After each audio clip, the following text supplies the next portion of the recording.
This is Behind the Mic with Brad Dalius.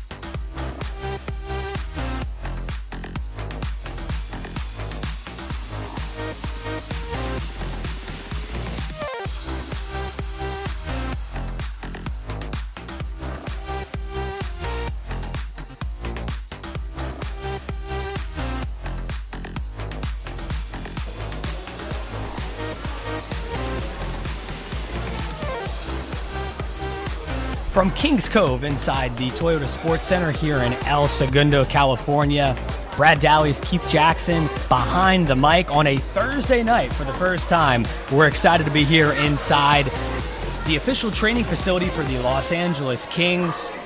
It's our first night here, first time inside this atmosphere. Keith, I know this is your very first time here this evening. Yeah, It's pretty cool. It's awesome, man. It's, this is where the Kings, our Los Angeles Kings, practice at. It's a nice facility. This is a place where the Lakers used to practice at a long time ago. That's right. And, this is the exclusive Kings place, and it's really nice in here. Really nice bar, really nice facility. See a lot of kids out here, future King players, we can say. Absolutely. Or future hockey players, professional hockey players, and it looks like it's just a great atmosphere. So I'm looking forward to this new place and new opportunities over here, and let's get to it. Not only hockey, but Keith, this place has also produced some Olympic athletes who are currently over in PyeongChang in South Korea. As you walk inside here, it's you feel like it seems like a professional training facility, which it is. And you walk in, and they have pictures laid out of a couple different figure skaters who are over there in South Korea who train here on a regular basis. So it's you feel like you're in the territory of some pretty impressive athleets. Absolutely. Athletic capabilities. Absolutely. This is what it's all about. I mean, it gets no better than this. For you to put on a podcast place at an actual facility, sports facility where our home team plays, Kings, this is one of the best opportunities any podcast can get right now. So, hey, we're doing some good things over here, and it's great to be a part of. And look, fans, come on out to Kings Cove and check it out, because if you haven't been here, you need to come. And I hear they got some great food as well. They do. I've already tried the Lakers pizza. It's phenomenal. If you're into the barbecue chicken, little cilantro on the top, it hits the spot real good. But not only that, they've got burgers, sandwiches, wraps, you name it, a whole complete menu. Great deals. Great deals. Breakfast as well. Oh, wow. Breakfast too, huh? Breakfast too. Well, you have to think about it. I know these kids love it. Yeah, they got definitely. You see them running around here, and their parents are eating and stuff, and they're trying to eat off their parents' plates. It looks funny. It's like, hey, I can't resist. So, wow. I'm just look. This is a great place to come. You guys, you need to come on out to Kings Cove and enjoy, listen to us talk about some sports, but also enjoy the atmosphere, watching a lot of Kings games, and watching these future Kings out here play. No question about it. There's something for everyone here. You're going to like it. If you've never been, like me, I just found out about it a couple weeks ago. It's somewhat of a hidden gem over here on Nash Street in El Segundo, not too far from Grunyon's, where we're at on Wednesday evenings. So if you're in the South Bay, it's a total destination spot for you, no question about it. Listen to us online tonight, BehindTheMicShow.com. Take us with you on the go. The Behind the Mic app is your destination for Keith and myself throughout the evening tonight. 7 to 9 tonight, same as usual. We will go for 2 hours. Lots to talk about as always, Keith. We got to recap the U.S. women's team capturing their first gold medal in 20 years last night. It's incredible. An incredible game on top of that. We watched it last night, and we're at Grunyon's. We watched it when we were doing the show over there, and they were down They were actually down 2-1 at the time we were leaving. They were. And the time we get back, I get back in front of the television and I look up and the women's hockey team has won. And I said, and for a reason I was like, how? How did that happen? Because it looked like to me they were down and out. And then next thing you know, a shootout, which you predicted, that actually happened, and here they are, their first gold medal. And it goes back to what I was saying earlier in the show, yesterday in the show. Watching that game has proven, I think, to everyone that there needs to be a women's National Hockey League. Plain and simple. Like, it gets no better than that. These women are competing just like the guys, and are just as good. There needs to be a women's hockey league. And if they can, what they need to do is they can start off small like they did the WNBA, go to those small states and play and stuff like that. But I'm telling you, there's a market for it. If all these people were watching, everyone in the Olympics in the U.S. was watching this game, and it was a huge story all over the place today. That's all you heard on ESPN. Everywhere was the women's winning their first gold medal. There needs to be a women's hockey team. I hope they're talking about it right now and making the things that make the powers that be are making it happen, because I'm telling you, there are future girls out there that want to play hockey out there, and they look up to people like this. They definitely do. And there's a market for it, and there's room for it. I hope it happens. I'd be willing to say that it was one of the best iconic women's sports moments in recent memory last night. It really was. To capture that gold medal, they had talked about, all throughout the week and the week prior over there in South Korea. It was going to be different this time. It was going to be different. They were resilient. Like you said, they came back. They tied it up. They played terrific defense in overtime, got some shots on goal. They were able to kill off a penalty, too, at the end of that overtime, right before the shootout. So you saw it was there. Even in the shootout, once they got into it, they were, I think Canada scored. Canada took somewhat of a lead during the shootout. The United States was able to come back and tie it up. And then ultimately, obviously, at the end, Lemieux Davidson's goal, 17 for the United States, was phenomenal to put him over the top. There was some fantastic memes, by the way, going around on social media. People had watched it something like 1,776 times. Wow. Wow. Funny things like that, the patriotism was there. Very Absolutely. patriotic, and if you're a sports fan, you get into it, right? Yeah. I mean, hockey is one of those sports in the Olympics. We kind of talked about it before that, we're familiar with here in the United States. We see it played, obviously, on a regular basis. Not so much with, with certain other events, biathlon, etc. So, to me, it's one of those events that I can get into as a fan of the Olympics. Even though I'm not that familiar with every single event, I know hockey, right? Yes. As a sports fan, so you're getting into it. To me, if you don't, I don't know how you can be a sports fan. You know what I mean? And just not feel that at the end there. I know some people it's a little hard for them to do, but that was extremely compelling television to watch last night. I got to tell you. I mean, it really was thriller. They win it. It was a lot better than the men's games. Hey, absolutely. Like I told you, they were very competitive. And I'll say this, they were very competitive across the board. It wasn't just Team USA. Just in general, the women were very competitive and very aggressive. And there's room for it. And this game is, as an example, USA versus Canada. I mean, it doesn't get no better than that. A championship game, it doesn't get any better than that. It comes down to an overtime, a shootout. It gets no better than that. And it was it was a great game. People are still talking about it to this day, till today, and they'll probably be talking about it even over the weekend. I'm very interested to see what's going to happen in the next few months, if they're actually going to try to move on something like this. Actually, there has to be talks about it, Brad. I mean, they have to talk about it. You said that in order to get the ball rolling, they probably had to win last night, yes, which they did in dramatic fashion. They did. Think that it stimulates some kind of conversation. And USA is about what? The land of opportunity. That's what we're about, right? Last time I checked, that's what it was about for years. Land of opportunity. Well, here's an opportunity right here. They took advantage of it. They brought home the gold.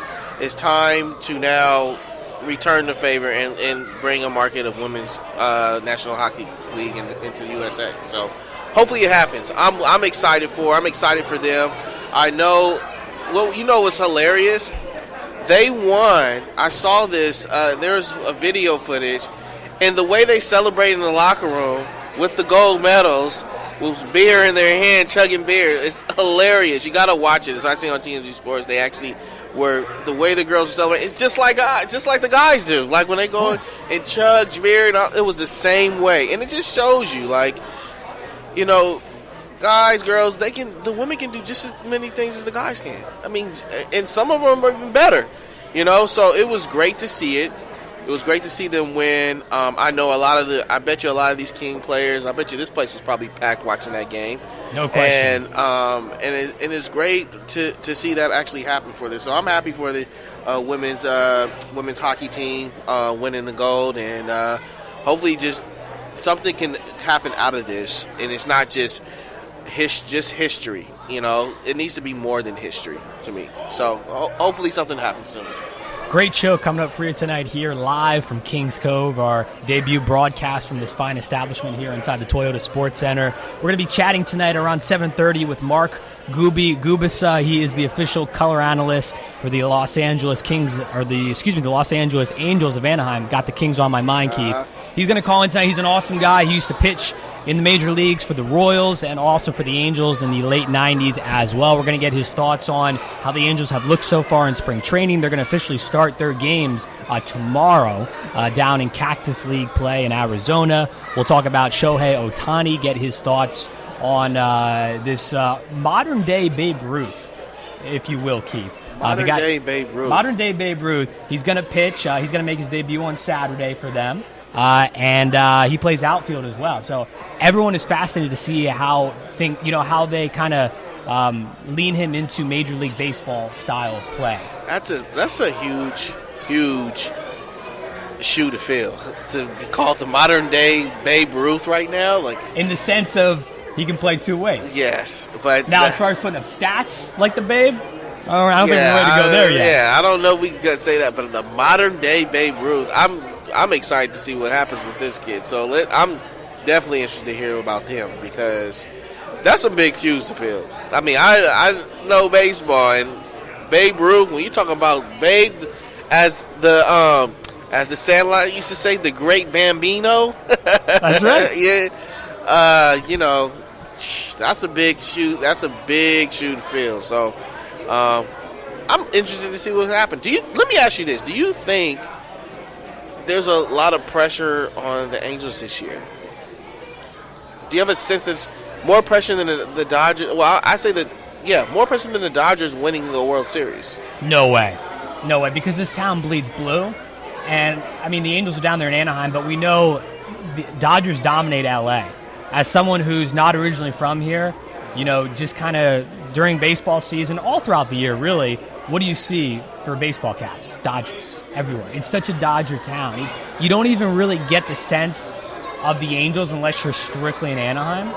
So I always will think that the Dodgers are going to have more pressure than the Angels. Well, see, I look at it a little different because the Angels have been, last year they were so close with trying to make the playoffs. They were pushing at the end to, you know, make the playoffs, and that didn't happen.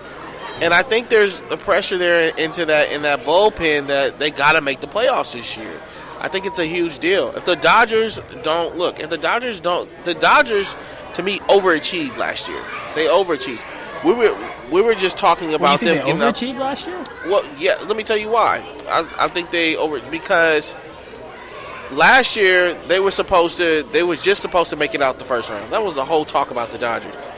You got to make it out the first round. Well, they did more than that. They went to the World Series and was one game from losing it. So they achieved more than what they were even expected to do. You know, no one in L.A. was talking Dodgers winning the World Series or going to the World Series. Not last year. That was just shock, I think, to all that happened, that they got to the World Series. Everyone was talking about just get out the first round. For the Dodgers? For the Dodgers. In 2017? 2017. No way. See, I don't. They had the best record in baseball. But it doesn't matter. What was the thing? What is the model about the Dodgers? The Dodgers they get you up, but they end up bringing. Or bust. No, it was get you up, or they get you up, and they end up bringing you down at the end of the day. That's the model that's about the Dodgers, and everyone. That was the old model. They were trying to extinguish that. Okay, but what was everybody talking about after? Okay, 2017 they went to the World Series. Right? They went to the World Series, one game out. 2016, what happened in 2016? They couldn't get to the promised land. They couldn't get to the promised land. That's one. They couldn't make out the first round. So in 2017, it was like, no, you got to get past the first round. You can't have a deep team like you had one of the best records in baseball, and not make it out the first round. And their thing was, no, we did better than making out the first round. We went all the way to the World Series and almost won it. One game out. So I think to them it's like, look, in 2018, they get to the World Series again, get to a Game 7, and they said, let's say, knock on wood, but let's say they lose. And it's like, look, they got there. What else more do you want? They were, you get what I'm saying? Where the Angels, at one time, the Angels won the World Series a couple years back. A long time ago. They won the World Series. And now they're pushing, they try to get in the playoffs. They're trying to get back on the train. They're trying to get back on the tracks and keep moving forward. I think there's pressure in that bullpen that it's like, look, we're in Anaheim, LA, let's say LA, it's Los Angeles. We're in Anaheim, the city of Anaheim. There's a difference. But we cannot be, we should make the playoffs. They should. We should make the playoffs. There should be pressure on them, but I will never think. There. To me, though, it's different because it's a laid-back organization from the top down. You look at Sosha; he's been like that for years. They've been consistent in the sense of they've been a team who has been close, but they haven't been to the playoffs. Obviously, they're trying to get back.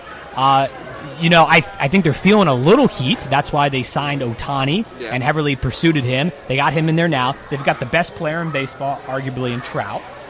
They've got Albert Pujols, who is still somewhat at the tail end of the prime of his career, you could argue. And this is a team who they're expected to go places this season. I still don't think, though, there's that pressure like the Dodgers have. It's different. It's different when you're down in Anaheim as compared to L.A. This is a town that bleeds blue, as I said earlier. You don't get the sense of paint the town red here in L.A. Well, if you're on Gene Autry Way in Anaheim, I buy that argument. You buy that argument? Yeah, but not near Vince Scully Way. That's the best player in baseball. It's like having a LeBron James on your team. I know, but it's different. And you gotta, and it's okay not to make the playoffs. When was the last time somebody criticized Trout? Exactly. Yeah. Never. But he's arguably the best player in baseball. I agree. But, Stu, though, we criticize LeBron when he has his bad moments. Yeah. But we don't criticize Trout. We don't criticize Trout because, look, their market, I mean, look, you don't see too many Angel games. We don't. On national television. Yeah. We don't see too many Angel games, which we should. If you got arguably the best player in baseball, now can we consider Mike Trout the best player in baseball? How do you not put on national TV the best player in baseball? West Coast team. It doesn't matter. He's the best player. So if you're looking for like a ESPN Sunday Night Baseball, you'd have to have the Angels on the road at probably an East Coast team. You'd have to have like Angels at the Braves, interleague play, Angels at the Phillies, Angels at the Nats. Somewhere along the East Coast, they'd have to be playing a Sunday night game because otherwise it just, it comes on and it's just different. People don't really, in general, tune into West Coast teams. It's always been like that. Well, I'll just say this. I'm gonna leave it like this. I feel that the Angels have a lot more pressure this year to actually make moves and do something. I think that if they don't, someone's going to be on the hot seat and someone's going to be gone because they need to make the playoffs. I mean, it's just hands down. They haven't been there in a while, and it leaves a question mark what's going on with the Angels organization. And for you to keep someone like Mike Trout on your team, when you get players like that, you're expected to make postseason. And I think after a while, I think the fans are getting a little restless, man. I think they want to see that. I think they made a little push at the end of the season, and I think I think they're trying to get over that hump, and I think they need to get over that hump. I think it's really a lot of pressure on them than anything. I don't think for the Dodgers and their bullpen and their management, I don't think they would be on the hot seat if he was to lose another World Series. It was just, look, they took us all the way to the end. I think the Angels have a little bit more like we need postseason for a lot of reasons. It's not just just it's also a money thing too. You know, you want more money for your franchise and your organization. You want to keep those fans involved the whole time to the end. I mean, everybody typically wants that. Every fan, baseball fan, wants their team to go all the way to the World Series. But they want them to go as long as they can. They possibly can. I mean, any baseball fan is that. And at this point, though, in 2018, they have to win the World Series if you're the Dodgers. You have to. Well, win. if you're the Dodgers, it's going to be viewed as a failure if they don't. Oh, absolutely. I think if they don't get to the World Series, no, if they don't win it, they have to win it. See, that's a lot of pressure on some team, like to win the World Series. I don't think so. Look, where did they go though? From last year, they lose game yeah, 7 of the World they're Series. 1 game away. So yes, they got to win it. You have to win it. Otherwise, you know what I mean? It's backwards. They have to win it this year. I disagree. I think Roberts. Of course, it depends on the situational. If they were to lose in a certain way, on maybe a questionable move he made, there'd really be some pressure on him. It really just depends on how things pan out. But in general. Yeah, this is a big year for him. It's a big year for the organization. Everyone knows that. They have to win the World Series this year. The National League, in my opinion, is not as deep as the American League at this point. Of course, with the Yankees and the Astros stacking up in the AL, so they have a clear path for the most part. You've got the Cubs who are going to be competitive. You have Washington who figures to be competitive, although they haven't won a playoff series in the history of the Nationals. So, they have a lot to prove themselves. The Dodgers have a path, especially with the National League West, that we talked about this a few weeks ago, not really being up to par with where the Dodgers are as a team. A lot of question marks in that division. They should win this division easily. They should roll through the regular season, barring injuries, and they should get back to the World Series, and they should be favored to win it. It's a big year, Keith. They got to win it. They got to win it. Yep. Well, I'm going to say they have to. It's a big year for them. They got to win it.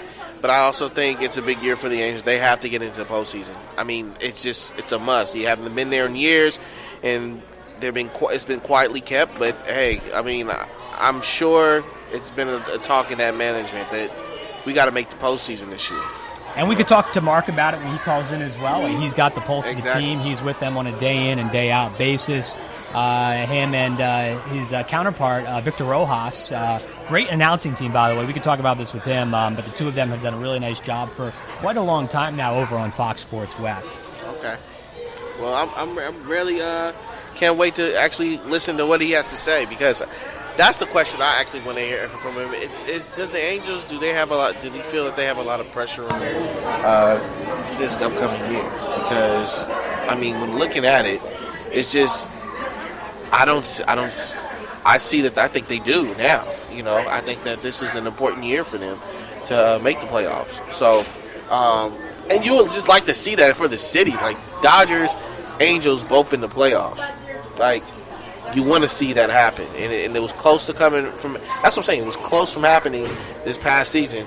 It didn't, but hopefully next year, this upcoming season, it will. So let's see. On paper, they have the talent to do it. Yeah. There's really no excuses for them. They just have to go out there and perform now and execute coming up here in the regular season. So I'm fascinated to get Mark's take on how the team's looking here in general out of the gates to kick off spring training. As I said, we'll officially start tomorrow for the Angels down in Arizona. Getting back to the Olympics here for a second before we talk to Mark at the bottom of the hour. Obviously, women take the gold last night, as we talked about at the top, in U.S. women's hockey play. As far as things still to come here, the last couple of days of the Olympics, closing ceremonies on Sunday from South Korea. Men's curling, we kind of touched on it last night, Keith. Yeah. The finals coming up, the gold medal match. U.S. taking on Sweden. That's going to take place just after 10:30 p.m. Pacific time on Saturday night here. You got to tune in. You have to. I mean, look, we're in another gold championship right here for gold, and I watched a little bit of the USA men's curling, and I saw them play against North Korea, and they were on a roll, man.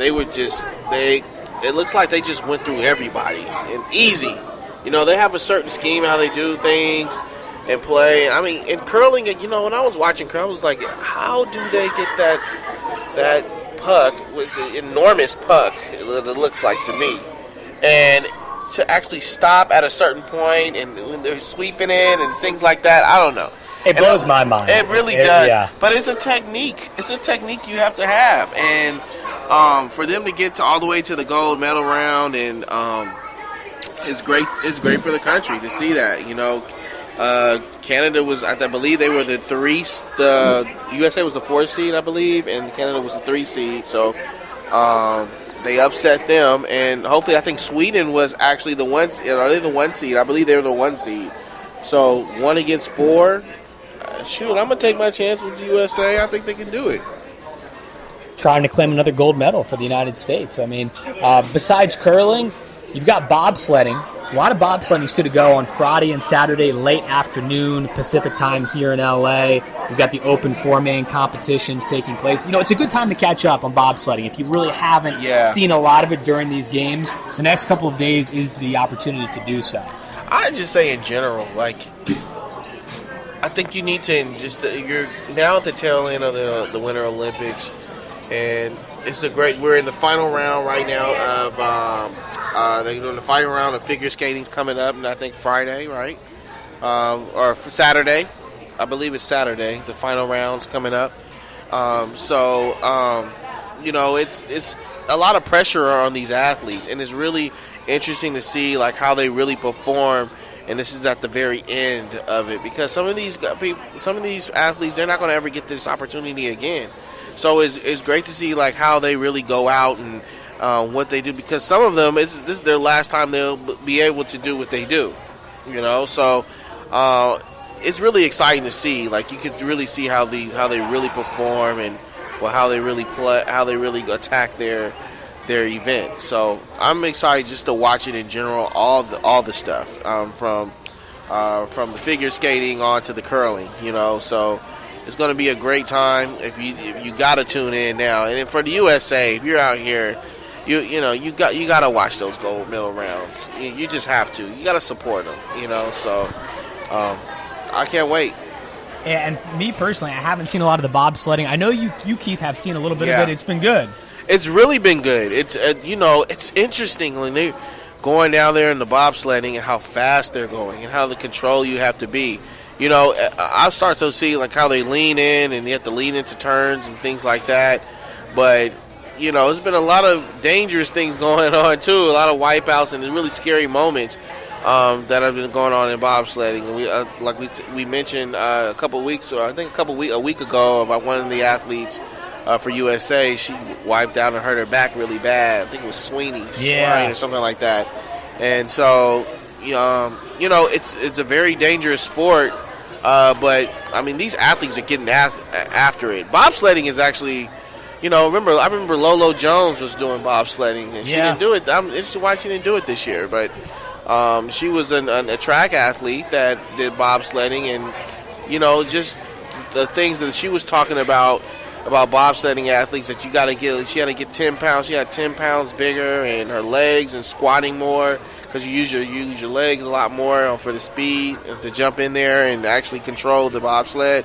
So, hey, it's a tough sport, and you can see it out there. I mean, how fast they're going and the times they're getting is incredible. It is amazing. I mean, you bring up an example like some of the athletes, Lolo Jones specifically, and others who were able to go back between summer and winter games. Exactly. It's truly impressive. Truly, truly impressive. It's not the common thing you see every day, obviously, and it just underscores the significance of being an athlete in these Olympic Games. And you also talk about the wipeouts, and not only in bobsledding, we saw that last night in some of the downhill skiing events and snowboarding. It just shows you how tough it can be. 30 past the hour, we take a break here on Behind the Mic. We will come back with more after this. Stay tuned. And stand together to serve our veterans. We invest in the latest technology. We take the time to train the next generation of doctors and nurses. We work together to make sure we heal their bodies and their minds. This is our mission. More than 300,000 of us working as one, together with families and loved ones. No matter where they live in this country, we'll be there. We stand strong, united. Stand with us in caring for our veterans. It took me a long time to be able to say Chandler has cancer, because that is such a scary word. St. Jude takes care of absolutely everything. And knowing that we don't have to pay for all of the medical expenses, that's huge. St. Jude allowed me to focus on being a mom to Bryce. And sometimes I'm just in awe of the impact St. Jude has, not only on this community, but the world. St. Jude is uniquely positioned to advance the cures of pediatric cancer, I think better than any other institution in the world. The contributions make a big difference. Donors are important to us because you get the feeling that you have a team behind you. We have the resources and we have the focus. And so if St. Jude doesn't do it, who will? St. Jude Children's Research Hospital. Finding cures, saving children. Learn more at stjude.org. Hey there. What's up, bruh? Hello. Aloha. Hey, y'all. Hey. Hola. Hi. It takes a lot of voices to create the sound of us. The Y welcomes all of them with open arms. From career readiness to safe spaces, the Y is there, no matter who we are. Now, more than ever, they need your support. Donate to your local Y today. The Y, for a better us. Read by members of the Y. Hi, I'm Danica Patrick and proud aunt. Watching my nieces grow, play, and learn is amazing. But not every child gets to be carefree. 1 in 6 kids in the U.S. are hungry. 1 in 6. That little girl sitting alone at the playground, she can't play like the other kids. She doesn't have the energy because she's hungry. School lunch will be her only meal today. It breaks my heart that this is the reality in our country, but it's something that Feeding America is working to change. Each year, the Feeding America network of food banks rescues billions of pounds of good food that would have gone to waste. This food is then provided to families and children in need. Being a kid should be about using your imagination, learning, and having fun. These children shouldn't have to miss out on simply being a kid because they're hungry. To find out how you can help end childhood hunger in your community, visit feedingamerica.org. Brought to you by Feeding America and the Ad Council. You're listening to Behind the Mic with Brad Dalius.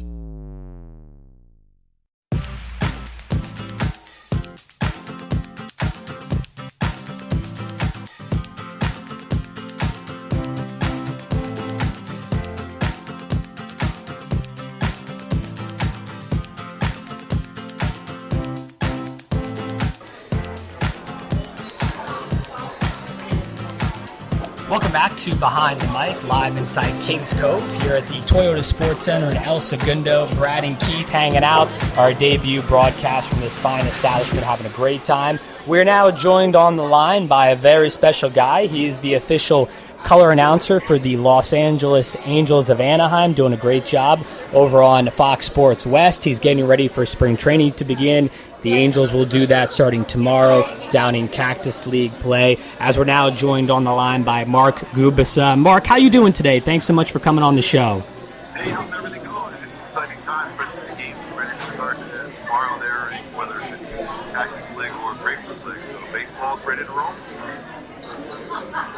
Awesome. Well, it's great to have you on with us tonight, Mark. I'm just curious, right off the bat, what are your impressions of the Angels? Just what you've seen here in the first couple of days of spring training and how this team figures to shape out here in 2018. Well, I mean, when you look at them, even the winter time and going into spring training, you look at a club with, just a ton of excitement. Obviously, you bring in Ronnie, one of the best young stars in the world of baseball, and then you bring Kinsler, you got Kozar. All of a sudden now you have one of the best plus, you added some right in there with Kinsler who is building.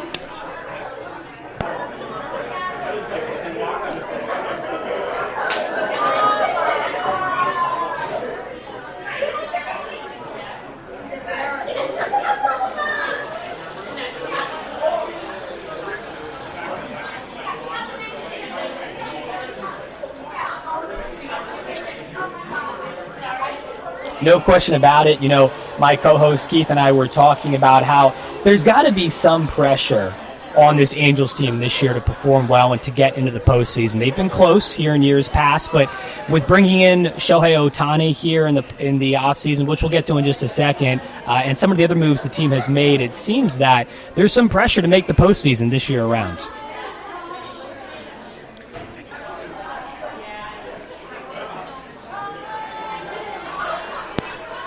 86-90.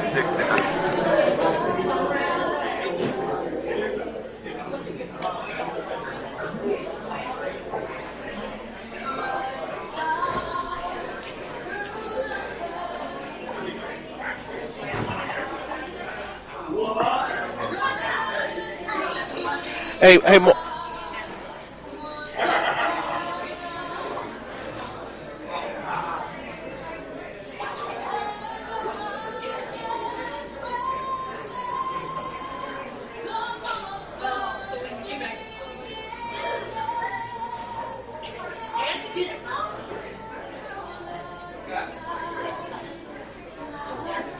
Hey, Mark, I got a question for you. Do you feel with the Angels coming this season that there's pressure on them even making the postseason this year? Do you think is it very promising, you feel, the morale of the team and everything that's going on now with this upcoming season? Is there pressure of them actually making the postseason this year?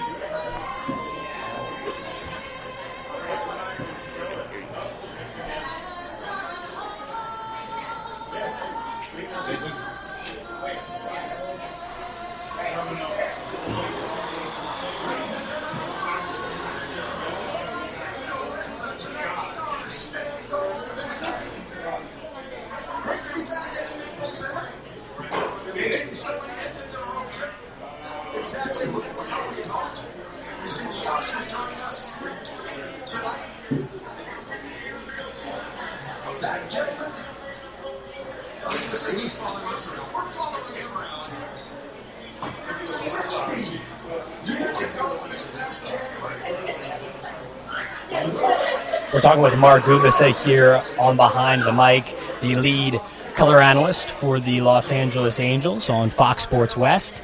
Let's talk about Ohtani, Mark. And, there was so much buzz in the offseason about the Angels getting him. There were some other teams also in the American League who were positioning themselves to try and sign him. What are your initial thoughts on him, and what are some realistic expectations that Angel fans should have of him here coming up this season?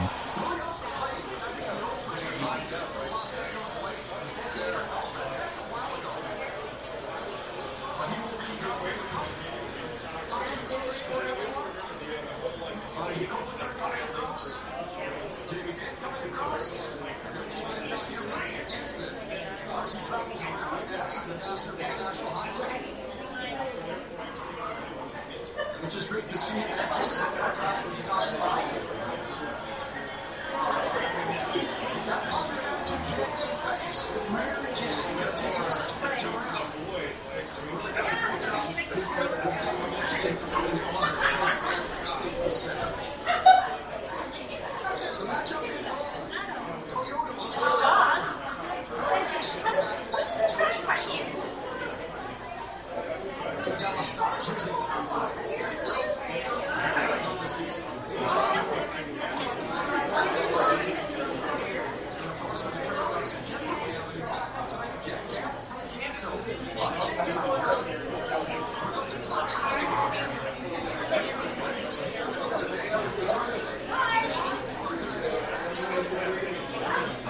Joe Flacco goes away from you. Referees, Mark Jordan's calling folks. The Blazers are high. Jumper. Shooting higher right now. Play-by-play. Alex Knox. Thanks, Jim. Like it's been a while since we've been in this building. Remember all the old opening days of French and Staples Center. Brought an extra layer just in case. Dr. Show, downtown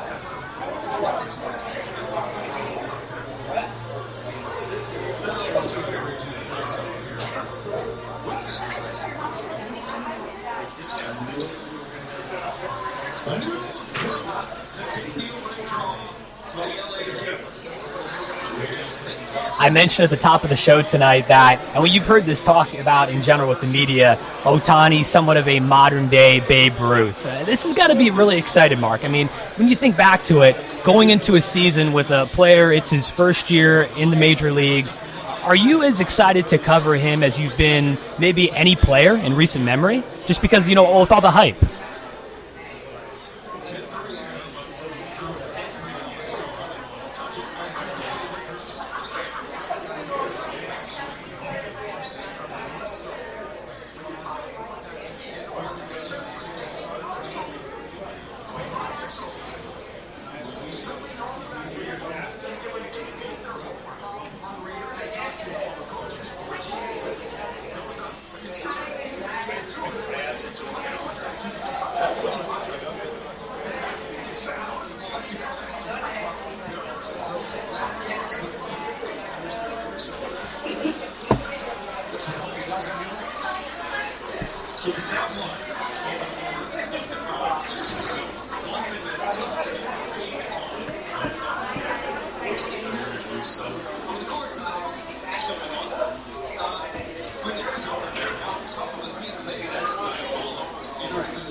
I'm looking forward to it. I mean, you know, we talk about Los Angeles, the town bleeds blue, but as you go down to Anaheim and on Gene Autry Way, as I was talking about earlier on the show tonight with Keith, my co-host, you see a lot of red, and it'd be great to see some of that spill out and to see this team be successful this year. So we shall see, obviously, as the season begins for the Angels pretty soon here in 2018.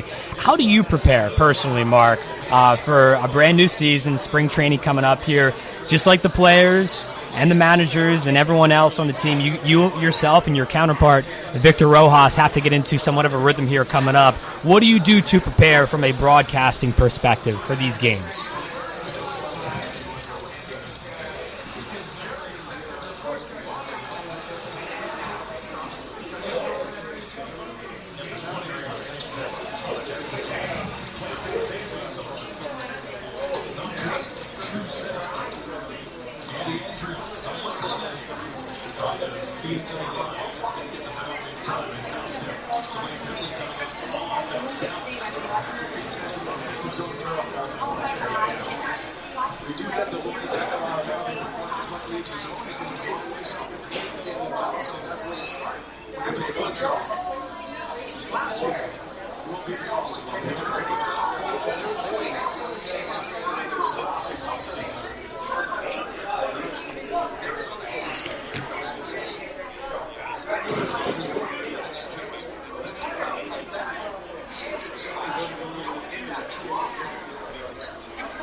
Mark Gubicza, follow him on Twitter at Mark Gubicza.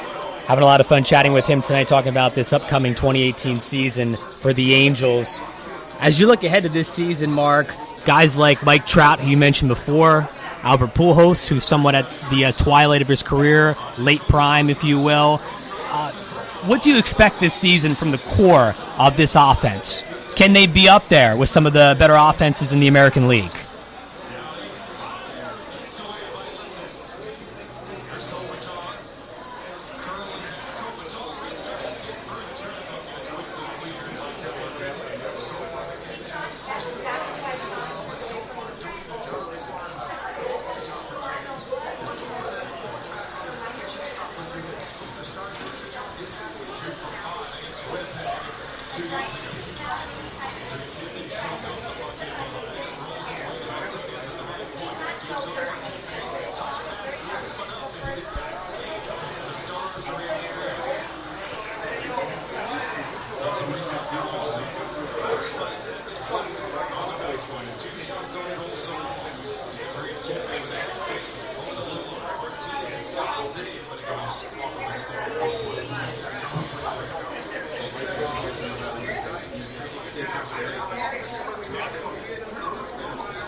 Hey, Mark, I got a question for you. Do you think the Angels are more going for this year more of a defensive mindset more than an offense, because the offense is already there with the Mike Trouts of the world and, You mentioned some of the other players. Do you think they're more going with a defensive set this year?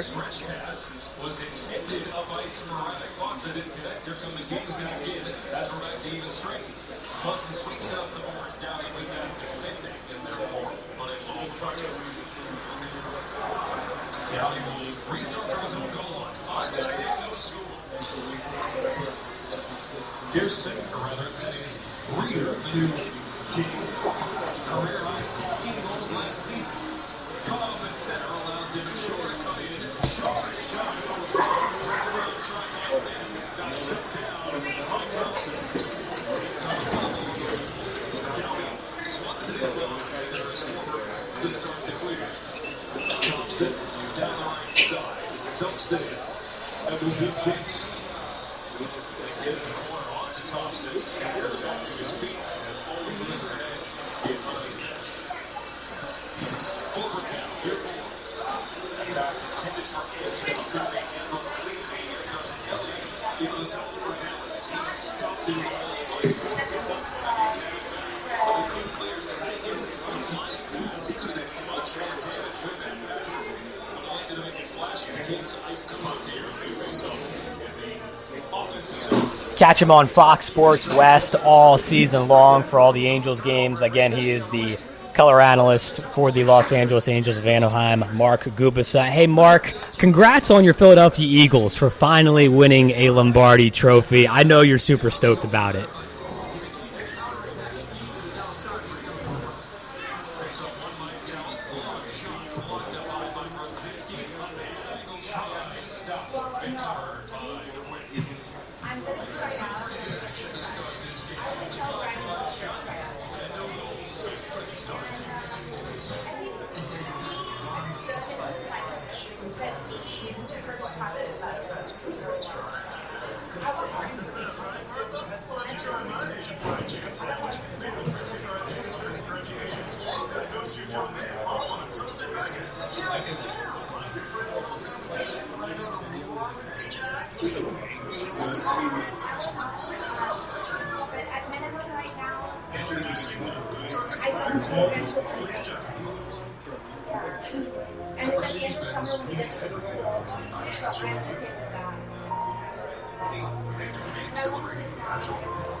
Wow. We're looking forward to it. We are. Mark, I got to ask you the tough questions, though, man. I mean, what do you think? Carson Wentz or Nick Foles? Who they got to go with next season? Who has to be the man?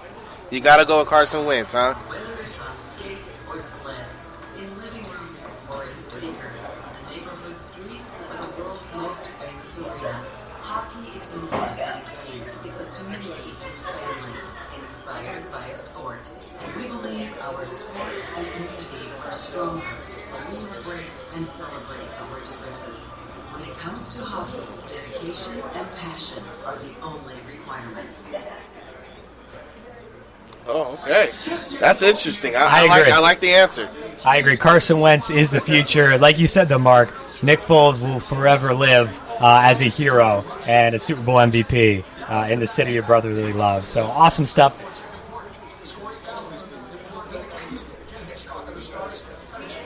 That's true. Yeah, I totally agree with you, Mark, on that. So, but this season, I know this is going to be an exciting time for the Angels, and I know we're expecting some really good things from them this year. So I know a lot of the fans are out there are hoping they can make that postseason. I think they can. I really do. In contention for the Norris Trophy, no doubt. They've been sure on the wall as they've taken away by Kopitar. The Kings are able to clear this off of Ben's stick. Back to the red line. Radulov tries to swat this along. Forward is there as he lobs it in off the glass. Lindell sweeps it along.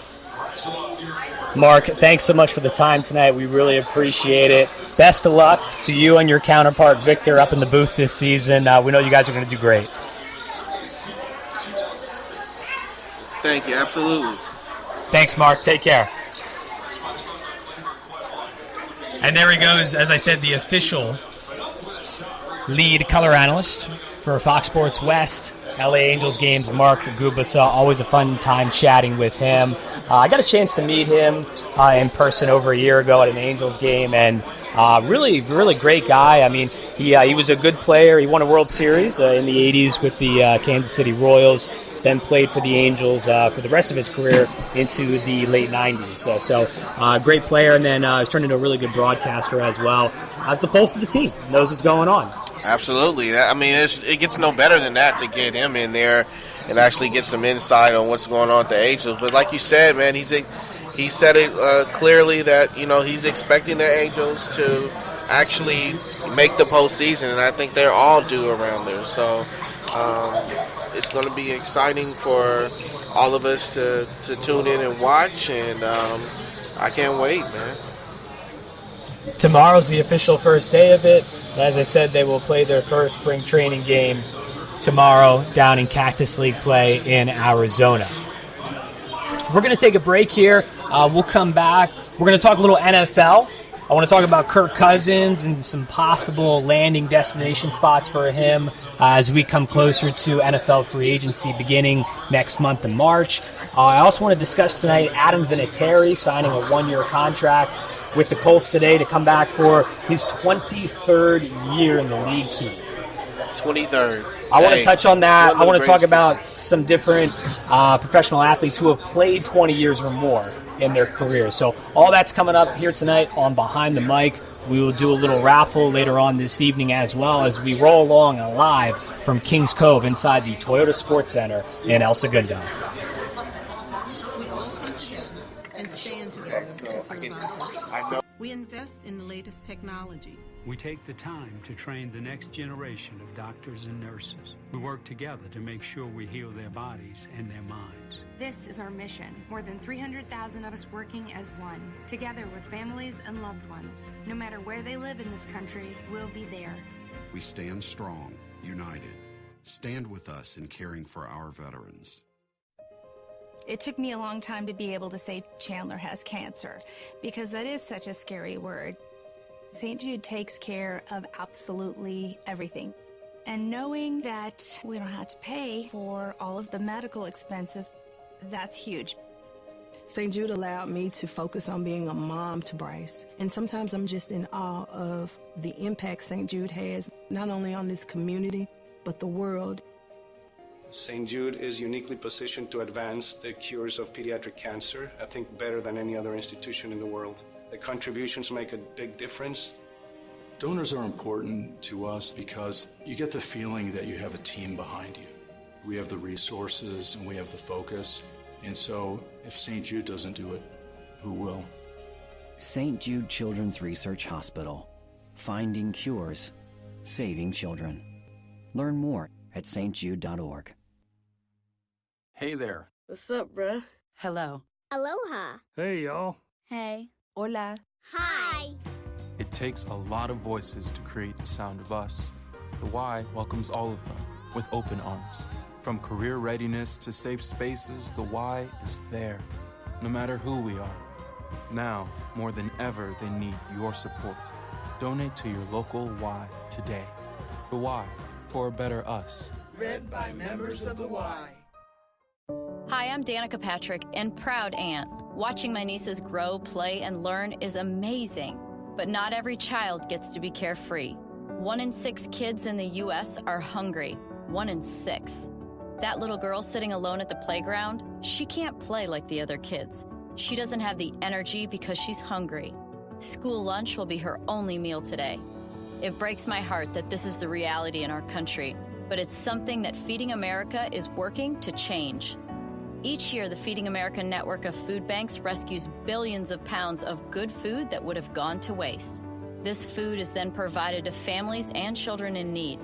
Being a kid should be about using your imagination, learning, and having fun. These children shouldn't have to miss out on simply being a kid because they're hungry. To find out how you can help end childhood hunger in your community, visit feedingamerica.org. Brought to you by Feeding America and the Ad Council. You're listening to Behind the Mic with Brad Dalius.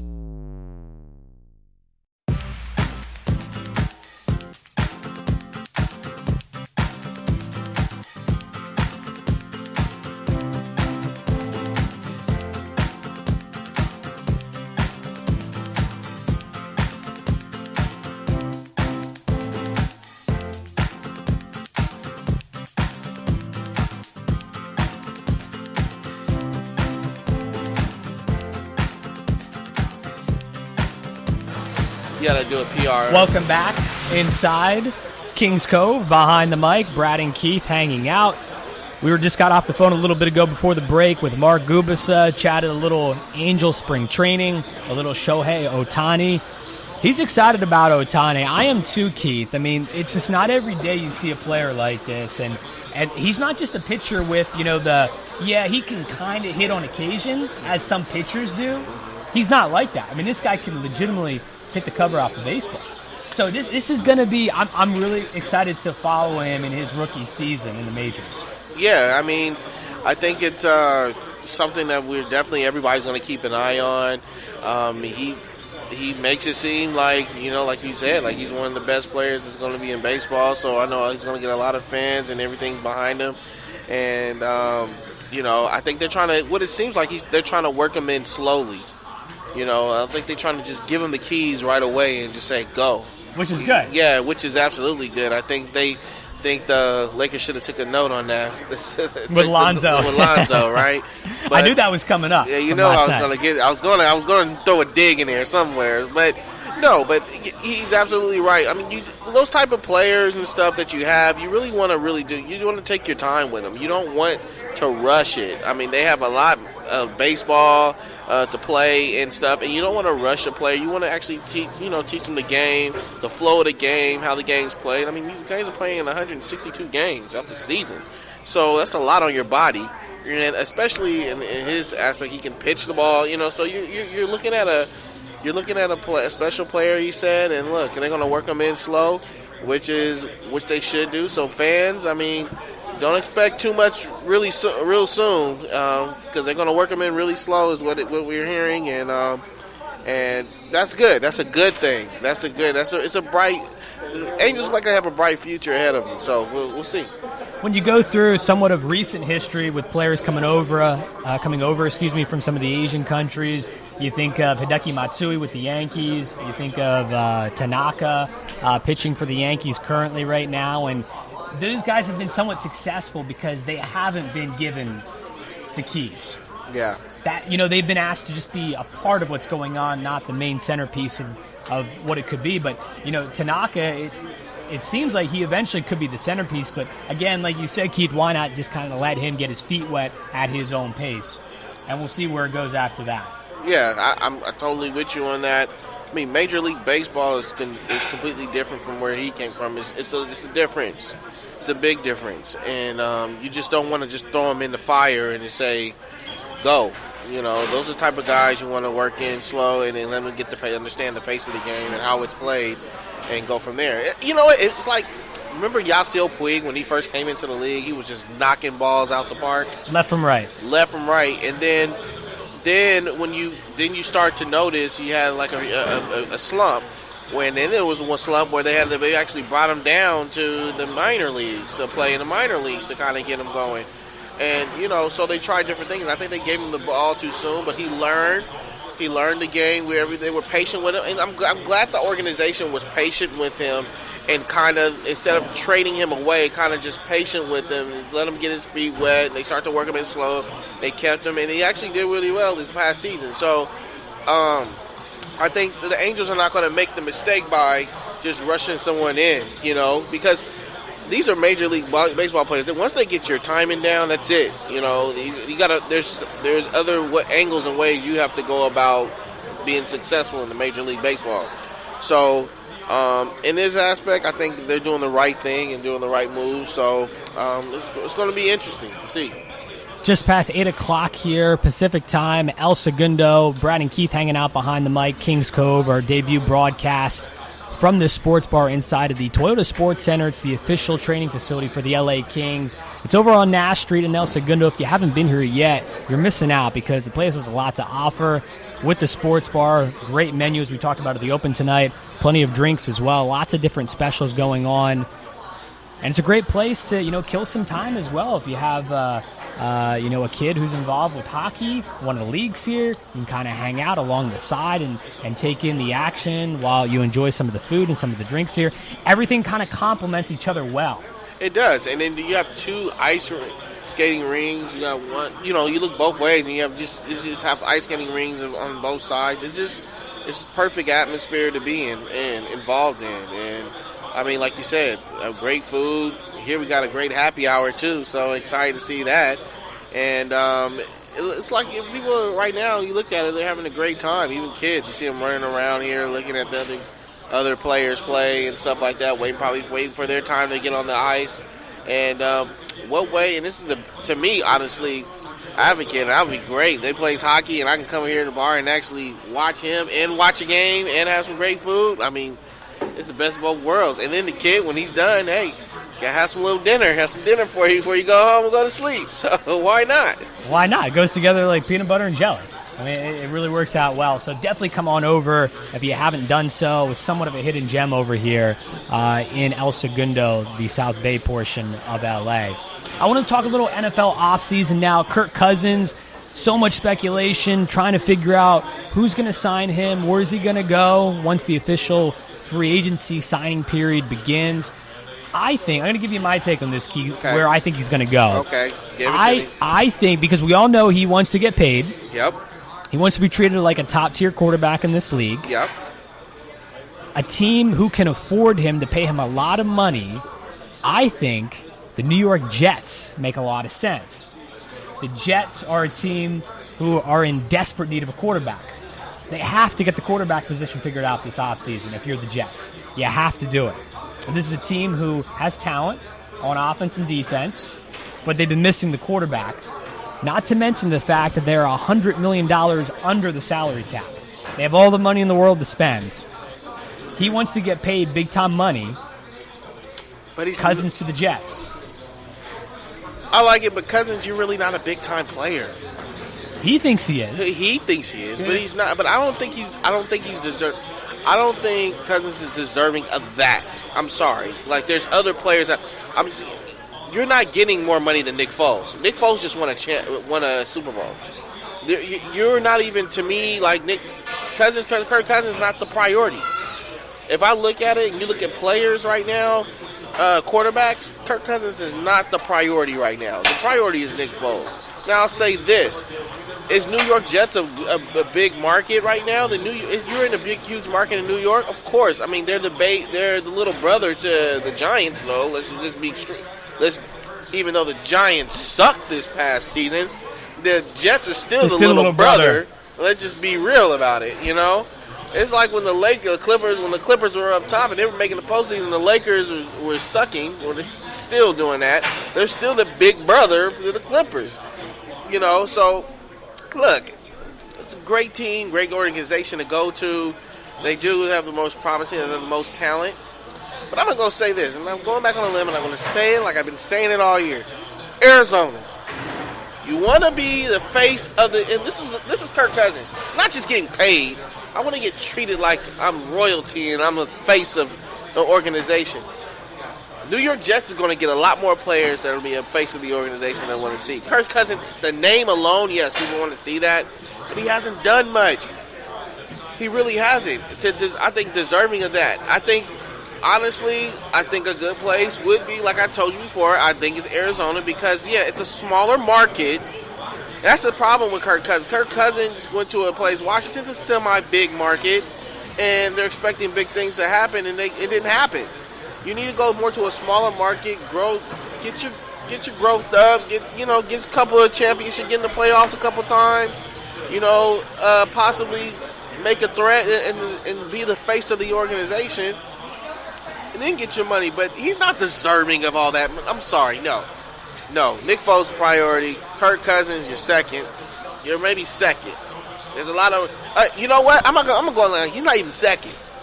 It's either Teddy Bridgewater or Sam Bradford, or what's going on with the Vikings player? You got Casey Keenum, Sam Bradford, Teddy Bridgewater. Kirk Cousins, you haven't done much to get that amount of money. Well, sorry. Maybe it's interesting you bring up Minnesota. That's a possible landing spot for Cousins. Potentially. Now, we know he's not worth all that money. There's no question about it. But he's the most sought-after free agent quarterback, or he's going to be once the free agent period begins. He would be after they find out what's happening to Nick Foles. We know people aren't going to give Foles that money based off of 3 playoff games. Yeah, but he won the Super Bowl against the best team in football and the best quarterback in football. That guy's going to, and he played amazing. I'm a guy who can adapt that fast to a system and take his team all the way to the postseason. That's when they're really getting after it. And the postseason, and really get to the point where and win a Super Bowl, win all games and the Super Bowl. That guy's going to get paid.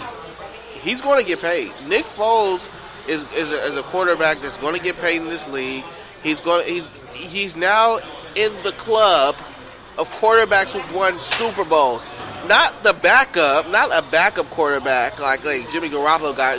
Jimmy Garoppolo got rings too. No, but you ain't on the field and you haven't done anything on the field to get those rings. Nick Foles, I took you to the promised land. I took you to the mountaintop. Well, you bring up a great point in Garoppolo. He hasn't done anything really yet either, but he got the money. Yeah, he got the money, but you know who is he used to be under? He was under the Belichick era, and Tom Brady was his guy he played under. Of course they're going to go with him. But people are desperate for quarterbacks, Keith. I understand. If you're the Jets, you can't wait around to draft a quarterback. No, don't say that. You're going to draft Sam Darnold because Darnold's not going to be able to. But win what I'm saying is, right I wouldn't play my cards on Kirk Cousins that fast. I would actually wait. I would see what Nick Foles is going to do. I would try to go and get. Look, they got the most money. They can throw the most money. Why not get the best quality quarterback you can if you got the most money? Why not? Kirk Cousins is not. Kirk Cousins. There's a reason why they got rid of Kirk Cousins. Washington got rid of Kirk Cousins because he couldn't get it done. There's a reason why they went with Alex Smith. He couldn't get it done. So why would you invest in a quarterback with that amount of money and he couldn't get the job done? Well, hold up. He wanted out of Washington. That's why he's out. Yeah. It's not that the Redskins didn't necessarily want to, But were the Redskins really going to pay that amount of money for him? Maybe. No, if he had expressed over a long period of time that instead of wanting to get out of Washington, instead saying that he wanted to be there for the long term, I think they would have been more inclined to pay him the big bucks. But forget it now. I mean, after, obviously he's not going back there at this point, but, he just spent so much time advocating against himself going back there. There's just no way. He set the tone from the get-go. I just think that he drives the market with this because even though, he hasn't won in the playoffs, he has put up stats during the regular season over a consistent amount of years now. So that tends to get people, especially in front offices, a la in Cleveland, in New York, excited because they haven't had a winning quarterback in forever. Okay, let me ask you this. Winning quarterback. What has he won? That's the first question. The next thing is this.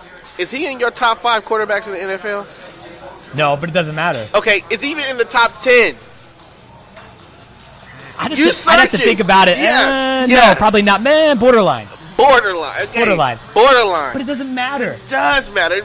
I'm sorry. If I was a franchise GM, owner of the team, if you're not in the top 10, top 5, I'm not giving you that money. I'm not going to get you that money, and you're not the guy I'm looking for. Not in this market. Not in New York. Absolutely not. You're not the guy that's going to lead my team. There's no way. I can see him. I can see him going to, like I said, I think he'll be great in like a smaller market. Like Arizona is a smaller market. I think he will be great in that type of market. It's not a lot of pressure on you. Not a lot of eyes on you. You can make something happen. Look what happened to Blake Bortles. Blake Bortles has been the starting quarterback for Jacksonville Jaguars. How many? And he's probably going to stay in that role. He's probably going to stay in that role. A very small market. Not too many eyes has been on Blake Bortles until this season, until they saw what he done, and then they say, no, he doesn't need to be the quarterback next year or this and that. But look what he did. He went all the way to the AFC Championship. Nobody expected that. And that's why people have faith, potentially, on a prayer that Kirk Cousins could pull a Blake Bortles. On a prayer. They have to grasp at something. If I'm you're sorry. Cleveland, the Jets, they're dying for a quarterback, and they are. They would take Cousins every single day of the week over a Sam Darnold or Josh Rosen at this point. Oh, I think I would take him over. I'll absolutely take him over a rookie for sure. The Browns probably can use him, but not the Jets for that amount of money. He wants to get paid. I'm sorry. No, the Jets can afford it. Yeah, the Jets can, but I wouldn't give him that money. He is not that. I wouldn't. See, we agree on that one. Yeah. But the problem is they're going to do it anyhow because number one, they can, and two, they're desperate. And that's a bad move for in their situation. That's an absolutely bad move. I will wait. If I got the money, why not? If I will wait. If I got the money, I can go get me a great line, whatever. But when the timing's right, that's when you pull the trigger. You don't get desperate and you don't just show your hand and say, "We need a quarterback right now. We need a quarterback right now because it's the guy." No, wait. Look how many quarterbacks there are in the league right now. This is a big quarterback season. There's many quarterbacks and on top of that, New York. Every last one of these guys that are going to be free agents, or wants to come to New York or LA is the biggest. Of course, you want to be there. Those are two main places you want to go. Like, I will wait. I'll be patient with that, and I will figure out what is the best opportunity for my team to win. You're looking at it from a ownership and management perspective. Exactly. So you got to look at it from a fan perspective. Fans don't. Fans, they're not going to take a draft pick. They're not going to tolerate that anymore. They have to hit on the quarterback this offseason with the Jets. They have to hit on it. They're not going to settle for a draft pick. They're not really going to settle for Nick Foles either, I don't think. Why would they? He just won a Super Bowl. He just beat the best quarterback in history of the game. He just beat the Belichick era. He just took his team to the promised land of playoffs all throughout the whole playoffs. They were underdogs the whole playoffs, and he took them all the way to a Super Bowl. How could you not look into that? How could you not? Small sample size. That's not a sample. He just won a Super Bowl, Brad. Like, what is there more than man can do? He's proven that I can play in this league, and I am a quarterback. I'm at that stature. I can beat the best because I have. I beat the best.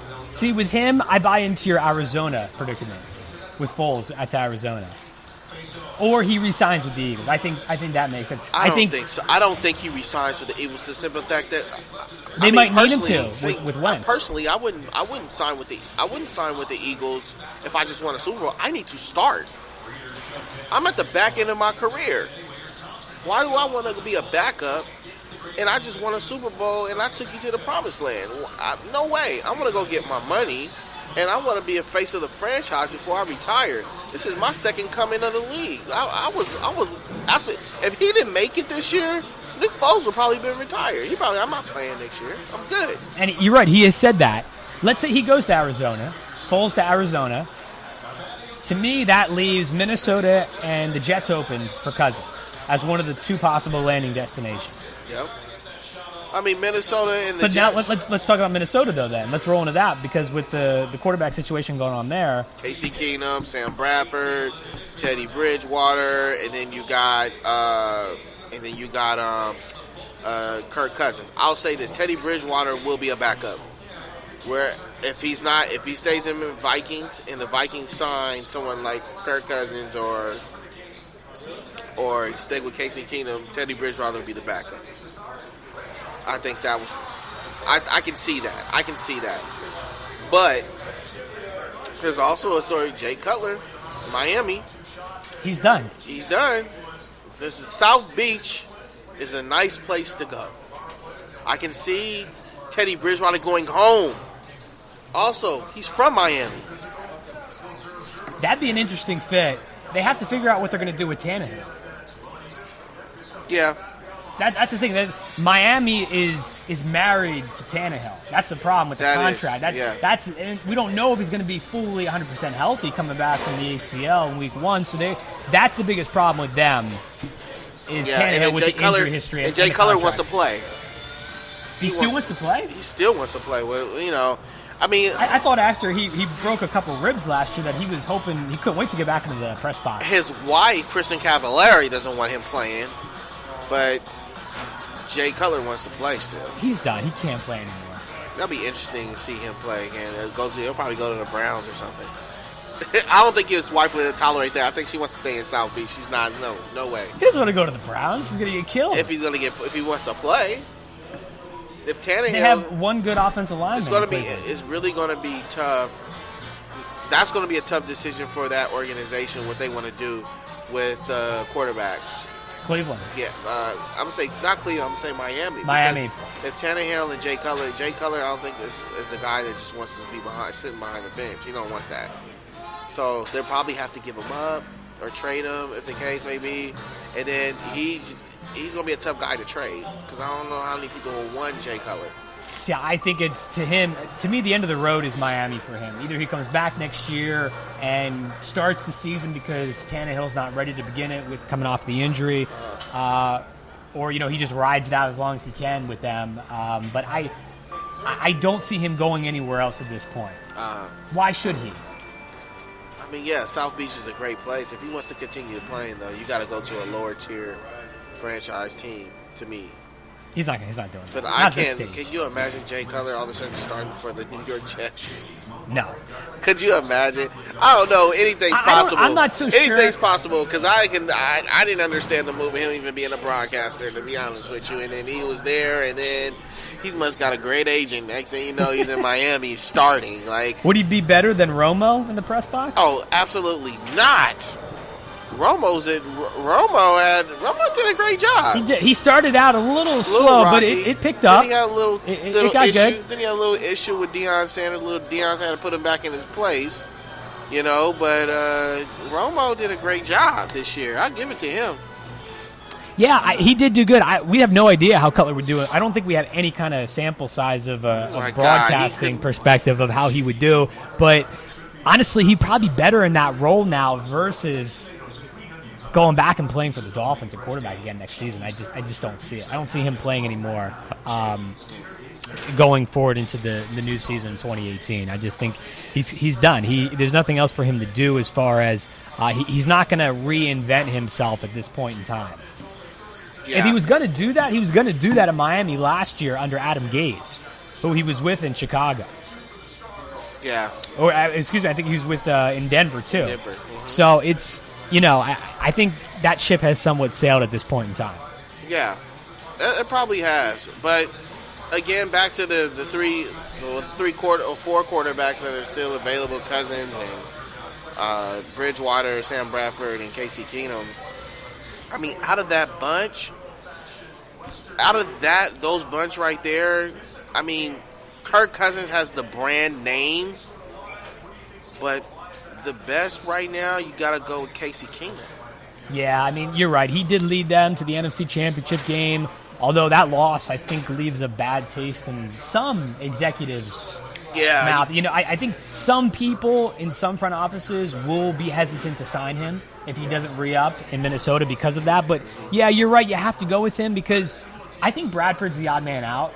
Yeah. I think he goes somewhere else, and really it just comes down to Teddy Bridgewater if they want to go with him. But, yeah, to me, it's either they re-up with Keenum or they go with Cousins. Uh-huh. I think that's how that might play out. Yeah. I can see that. They have the most talent in Minnesota. Yeah, they definitely have the most talent. They have the most talented team. I believe they were number one in defense. In the defensive team didn't show against the Philadelphia Eagles. Not so much, right? Statistically, it was, but get out of here. Yeah, it did not show itself at the end. Yeah, it didn't show, but hey, I can definitely see Casey Keenum is definitely the better player, but yeah.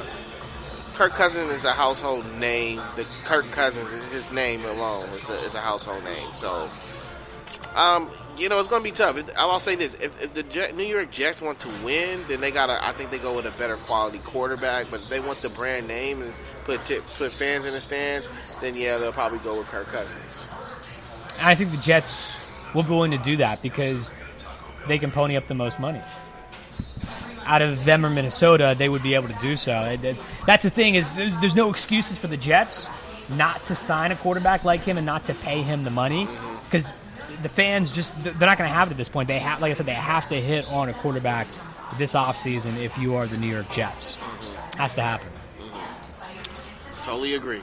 Another headline today in the NFL, Adam Vinatieri re-signs with the Colts on a 1-year deal worth a couple millions of dollars. He's coming back for his 23rd season. That's a long time. It is a long time, but for a kicker, so get this one. Frank Reich, the new head coach of the Yeah. Colts, he was still playing in the league in the late 90s when Vinatieri came into the league. Wow, that's incredible. And that puts it in perspective, I think.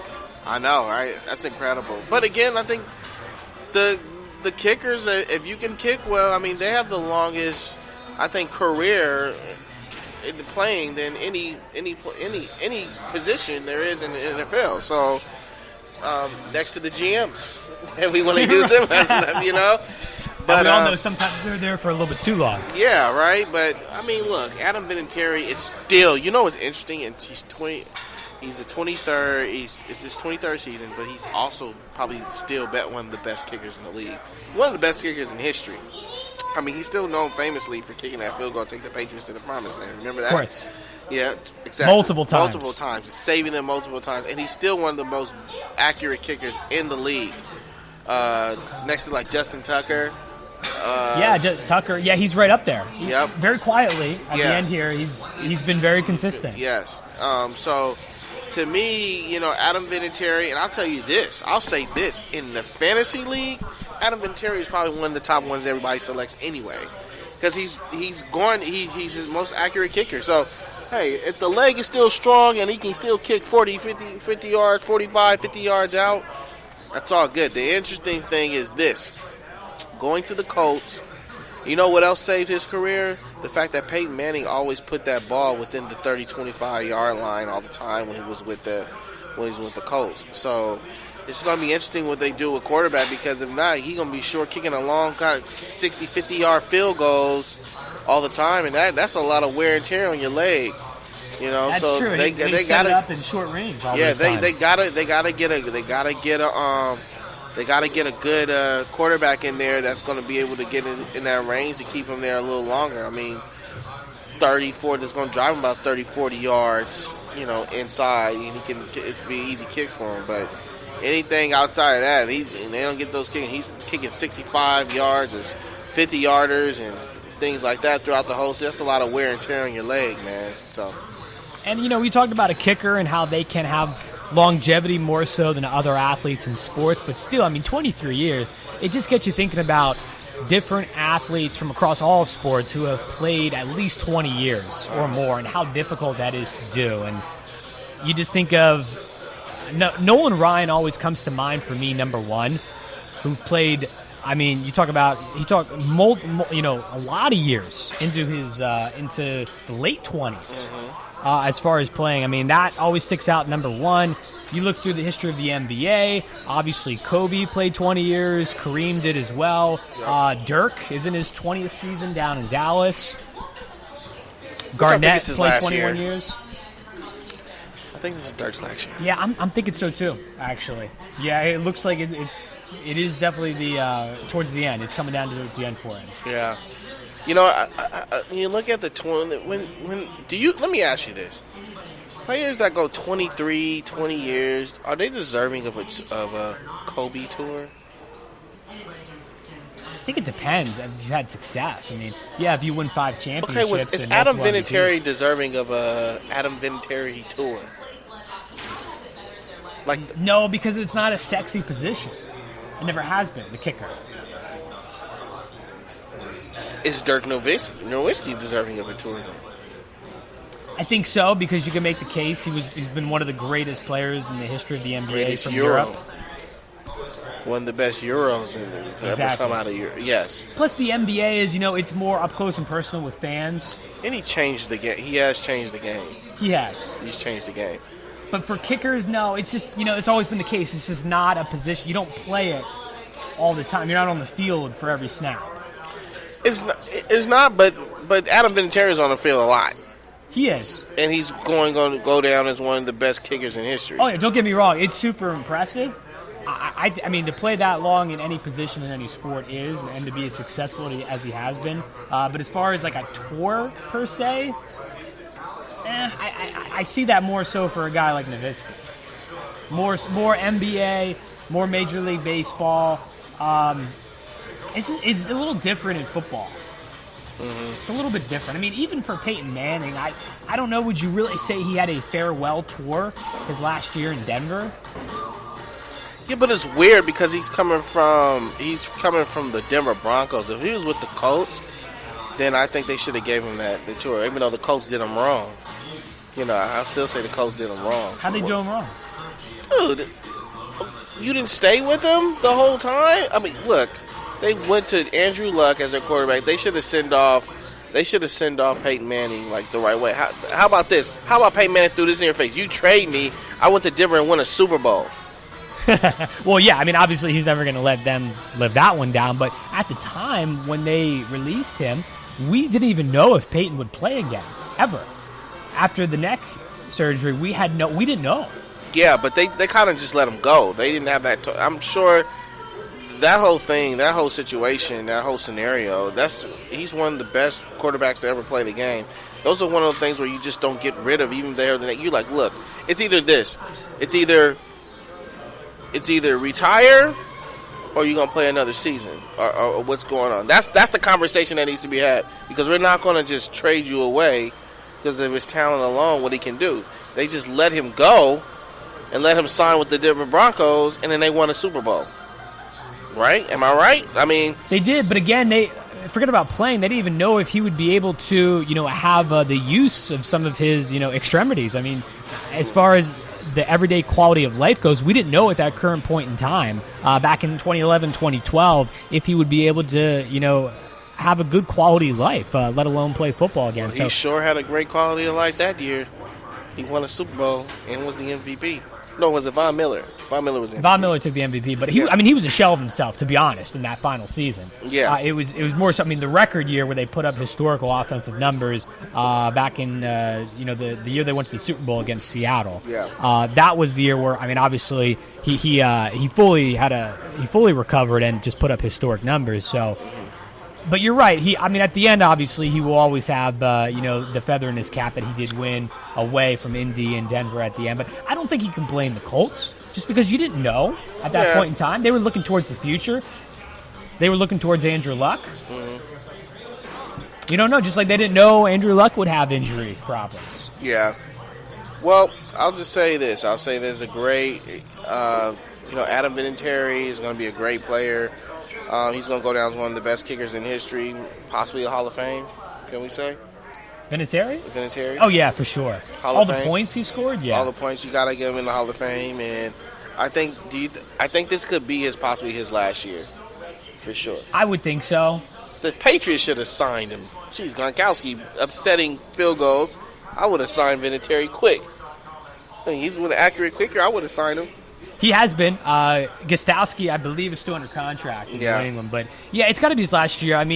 He's 45. He would turn 46 if he plays the whole season in 2018. You would think that's going to – I can't imagine he comes back in 2019 on another one-year deal at age 46. Yeah. I can't – you're right. I think this has got to be his last year playing in the NFL. But just super, super impressive, the longevity of it and what he's been able to do so far, putting up all those points. Yeah, to me, first ballot Hall of Famer. All day. We don't see that all the time from kickers, but no. It's unique with him, what he's been able to do. It's not, no other kicker can say they have those accolades. That's true. Absolutely true. And other players that you had Kevin Garnett was a great player in the league, 20-plus years. And I don't know, it's just something about those guys who can go 20 years and playing in their sport. That's just incredible. That's just incredible on the body on top of that, Like, you just think Adam Vinatieri, what he can, to get that type of talent where you can still kick 40-something yards out and that you've been in the league for 23 years. Some of the players out there, Kevin Garnett. I think Kevin Garnett can still go. He can still do a year somewhere to stay in shape. He can do a year somewhere, So it's interesting to see. But what's also interesting is I was we had a show that I told you was doing on Man Cave and BET. We had Lamar Odom. Yeah. And Lamar Odom was off camera. He was talking to us. And we were like, hey, Lamar, what do you think about you trying to make a comeback or anything? And he said, man, it's so hard he was like, when you haven't been playing in so long, like, it's so hard. He said, I haven't picked up a ball in like 3 years. And he was like, your game does teeter away. He was like, look, even when I was at the top of my game, he was like, you can always, when you're at the top of your game and at your prime, you still can always get better and better and better as you play. But when you don't play and you don't pick up the ball, you start to realize your mind is still there that I can do these things, but those skills gets away and it teeters off, and you can't do the same things you're used to doing. Your body just can't do it. It takes a while to like get back to that. So he had mentioned like the big three. He definitely wants to do that. I mean, he says, hey, I want to play in the big three, but I have to definitely train for it. To do it, because I don't think I can get out there and do it. He said, just ask Allen Iverson. Allen Iverson was a guy that played in it, and if you notice towards the end of it, he started just coaching because he realized his body can't do those things anymore. When you just stop playing and not picking up a ball and not playing, you can't do it anymore. So it goes back to like we were talking about Vinatieri. Maybe he can still continue to do it because he does it every single day. His memory, his muscle memory, it's everything that's just been going on. So it's going to be like those guys that can play. It's just incredible to see them at that age to still be able to do what they do. It is, and you talk about different sports, obviously, a lot more wear and tear in basketball as compared to a kicker in the sense, although they do put a lot of wear and tear on their legs. It's different. I think we can admit that. So, yeah, it's just, it really blows your mind to see that much of longevity for such a long period of time. He comes back on a one-year deal. His new head coach is a guy who was in the league during his rookie season kicking. So that's just impressive in itself. It kind of comes full circle in a sense. Yeah. Well, hey, I mean, good luck to the Colts this year. Good luck to Adam Vinatieri and what he's doing. It's going to look. 23 years is incredible, and I hope they block for him. They'll need it. Yeah, they'll definitely need it. Just past 8:30 here, behind the mic, live from Kings Cove, inside the Toyota Sports Center, the training facility of the LA Kings. Kings are on the road tonight. We do have some teams practicing on the ice right now, as far as some up-and-coming teams, some future Kings, as we mentioned earlier, on both rinks here, on both sides of us, inside the Kings Cove. So a lot of action going on here over in El Segundo, down on Nash Street. Don't drive past too quick, because you're going to miss it. You're going to miss it. You got to make sure you come down here nice and slow, turn in, you'll see the Toyota Sports Center sign, and definitely come on in and check out the place and see all that it has to offer. So it's been good so far here on our first night. It's been really good to kind of just take in everything and see what all the buzz is about. Yeah, it definitely is, and a lot of people going in and out and stuff, and watching the game, of course. And just a little bit about the Kings. I mean, I want to know if they can really do it this year. Can they get back in the running? They're right now. They're in their conference. They're sitting in the Pacific Division. They're sitting in fourth place. But I mean, everything's pretty neck and neck. So, with the Kings this year, I can see them making a little run, man. I can definitely see it. I want to see that magic and them coming back to actually playing in the national in the championship for that Stanley Cup. So hopefully they can do it this year. I've been following them a little bit, but one thing about the Kings, they do make a push towards the end of the season. They're historically known for doing that. So, well, they won the Cup the one year back in either 2012 or 2014 as the 8th seed. Exactly. Just getting in. So, yeah, you're right. That's the position historically, recently, they've liked to have. Yes. If they can get in. And if you look at it, I mean, the teams that they play, the teams that are sitting up top, they beat all of them. So, I think they're a team that you definitely got to watch. In the Vegas Golden Knights, it's just weird to me. The Vegas Golden Knights and how well they're playing this year. Well, it's funny because I was just about to bring that up, and it's really, if you don't follow hockey on a night in and night out basis, you couldn't believe it when you see the standings and how an expansion first year team has a chance to, have the most points and the best record in the entire NHL in their first season. Truly remarkable. Really, you have to give credit to, everyone to put the team together, especially with the expansion draft. It's not easy because we don't see those all the time at the beginning of the season. They made, obviously, a big spectacle of it in Vegas at the T-Mobile Arena. I think they did it in back at the end of the summer. So it was a big deal. And, you watch it and you're like, okay, we don't see expansion drafts all the time. Yeah. And it's something new. It's something different we can kind of take in as a viewer, as a sports fan to see. But, they're probably not going to do so well in the first season. They're not going to be great. It's going to take them a couple years to get their feet wet, to get, familiar with the building, know where the restroom is, all the above. Exactly. Not the case with these guys. I mean, they have just been world beaters here from the get-go. It's truly remarkable. And to follow them coming up into the Stanley Cup playoffs will be fascinating. And that's, the really exciting thing about hockey, especially with the playoffs, is that, and this is how it differs from the NBA, Keith, the Stanley Cup playoffs, when they begin, the first round is great. Yeah. And as, the playoffs tend to go along, you get teams a little worn out, they get a little tired as they get closer to the finals, whereas the NBA, it tends to be the opposite, where the first round is a little sluggish. Sometimes you have some sweeps in there if you have really good teams at the top, and it tends to get better, the quality of play, as the postseason goes along. So it's interesting. It's a little bit different, the two leagues in the contrast there. So, but no, hockey has always been great when the playoffs come around. And as you go down the list, I mean, obviously you said if the Kings can get in, you have the Ducks in there as well. You figure they could probably make some noise. They did last year in the postseason. So there's a lot of contenders, a lot of room. Obviously, parity is great right now in the NHL. Yeah, and especially in that Pacific division, the division that they're in. I mean, they're really like most of the games, except for the Vegas Knights. The Vegas Knights are about four games.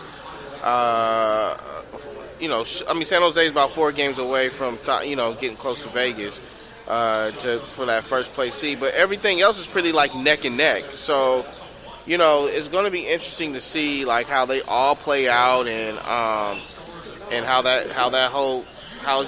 it goes at the end of the day. I think the Los Angeles Kings can make a little run for it towards the end.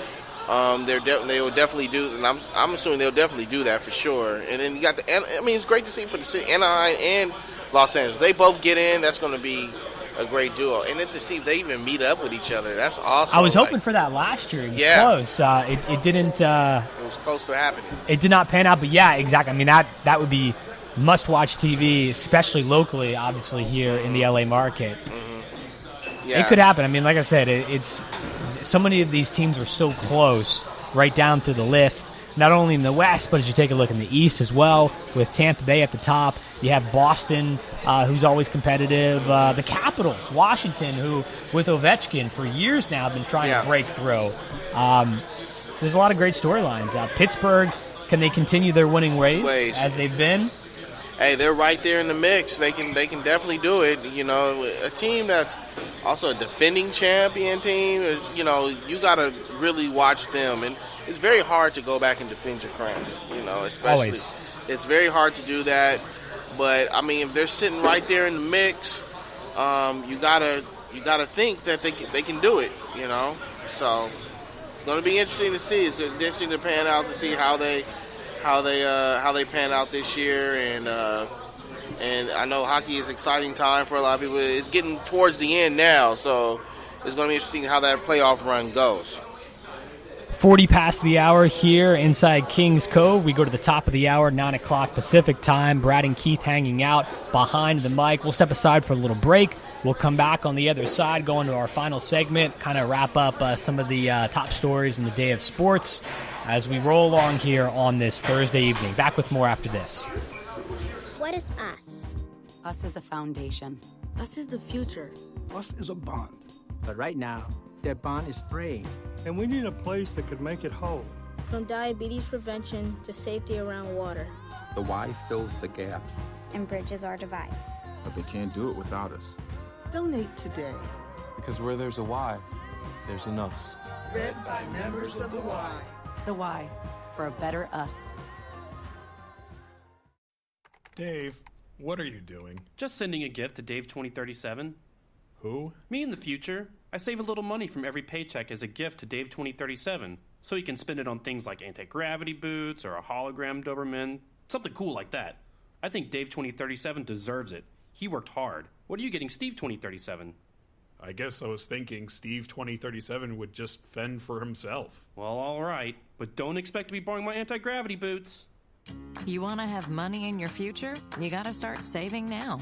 Putting some money from every paycheck into a savings account or contributing to your 401k can make a big difference later. Put away a few bucks, feel like $1 million. For free ideas and easy ways to save, go to feedthepig.org. That's feedthepig.org. Hey, let's just hope Steve 2037 doesn't get his hands on a cold time machine, because he is going to come back here and knock some sense into you. This message brought to you by the American Institute of Certified Public Accountants and the Ad Council. Everybody buckle up. Mom, Mom, Mom, Mom, Mom. Buckle up. Let's go. Buckle up. Can we go to the store? Mom, can we get some ice cream? Everybody, buckle up. A lot goes on in the car, but you're in control. So only move when you hear the click that says they're buckled in. Never give up until they buckle up. Learn more at safercar.gov/kidsbuckleup. A message from the National Highway Traffic Safety Administration and the Ad Council.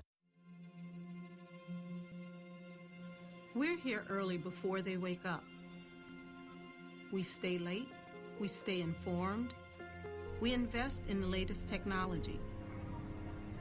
We take the time to train the next generation of doctors and nurses. We work together to make sure we heal their bodies and their minds. We do this not because it's our job, but because this is about our veterans' lives. This is our mission. More than 300,000 of us working as one, together with families and loved ones. No matter where they live in this country, we'll be there. We all come together and stand together to serve our veterans.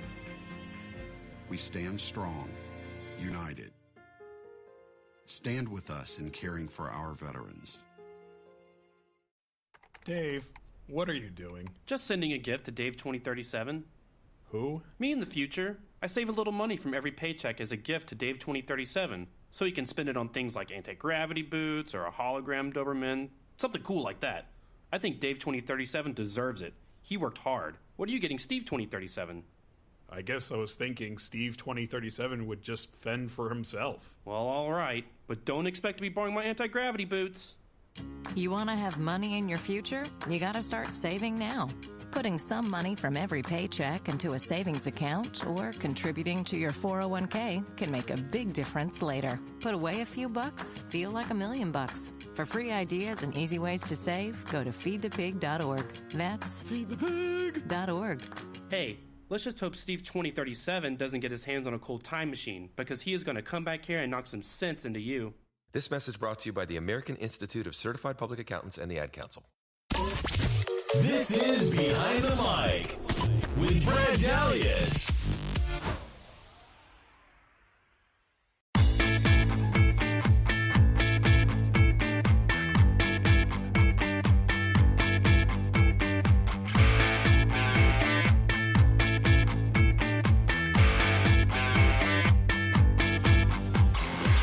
Welcome back inside Kings Cove.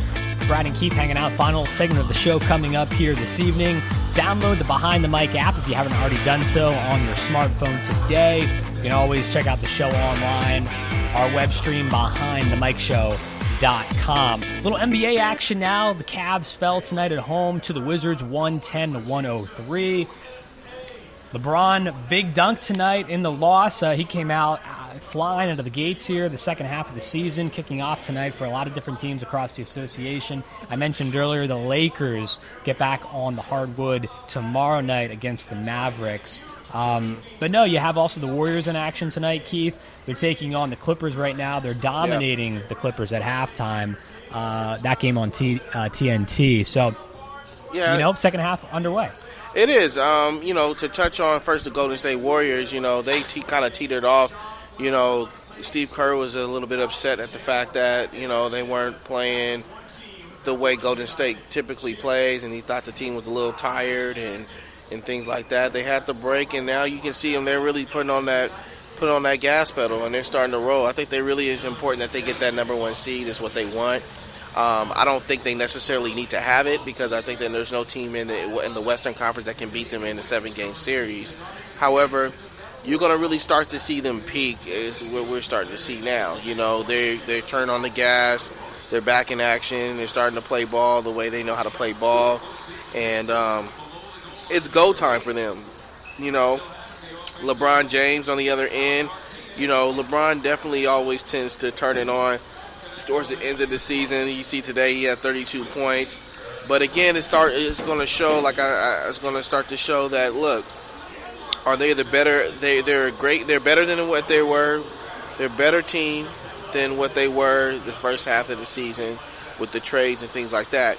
But can they get it done? They don't have the star power like they used to. You know, all those guys they had last year, I mean, in the first half of the season, are guys, Dwayne Wade, that can take over a game. That in their time, you know, were superstars. You know, you had Dwayne Wade. Jay Crowder is a star. He's not a superstar, but he's a star. And then you had Rodney Hood. You had Derrick Rose, who was the MVP of the team, and he got before. Yeah. And you know, so you don't have those players.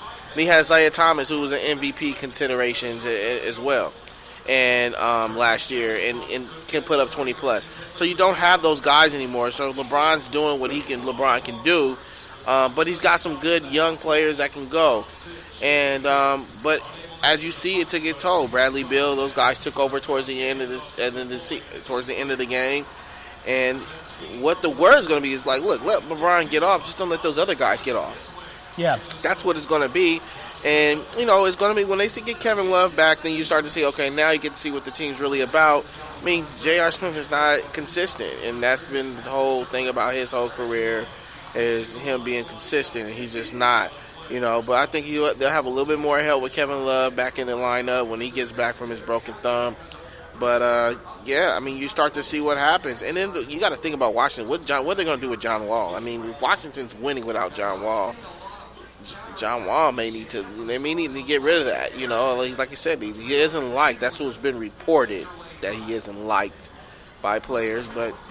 Yeah, they have a problem there on their hands, and obviously it depends if he's going to come back fully healthy this year, which we don't know if that's going to happen or not, but yeah, that's definitely a storyline to keep an eye on down there with Wall and how things play out. But with Cleveland, I think it's, you know, a lot better now with how the team is constructed, right? I mean, now they've gotten rid of guys who, I mean, yeah, let's face it, Dwayne Wade back in the day could take a lot of shots, but now he's just not that player anymore. Yeah, he's not, but he can put you 15 points up, 20 points a game. He can, but they can get that now. Yeah. They can get that now. You know, this is a lot better of a roster for LeBron specifically. Yeah. Whereas, you know, they can get out of the way. They can let LeBron get his shots at different opportunities, and there's no sense of people stepping on his toes, which is what they were definitely afraid of in the front office. Yeah, I think that's what they were afraid of. But also, I think it's what you're doing is, you know, you're also going to shorten his career. You know, it reminds me. This reminds me of Kobe Bryant when they had Mike D'Antoni. You know, so don't get me started. You know, and they rolled that motor until he couldn't roll no more. You know, and then you see him towards his Achilles and then stuff like that. He starts to wear and tear on your body. When you get older, just face it. When you get older and all those, it is a wear and tear on your body. And Kobe Bryant took care of his body, you know, but it is a wear and tear.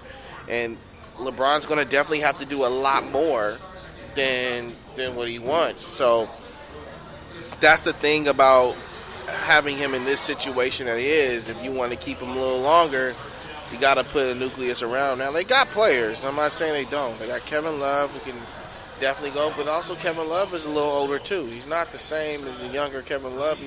Remember Kevin Love was a triple-double guy. Yeah. You know, he's not that anymore. So, you know, it's a lot for LeBron to expect at the end of his career, towards going in the back end of his career. And he maybe got about a couple 4 or 5 more years left, I think, in the tank.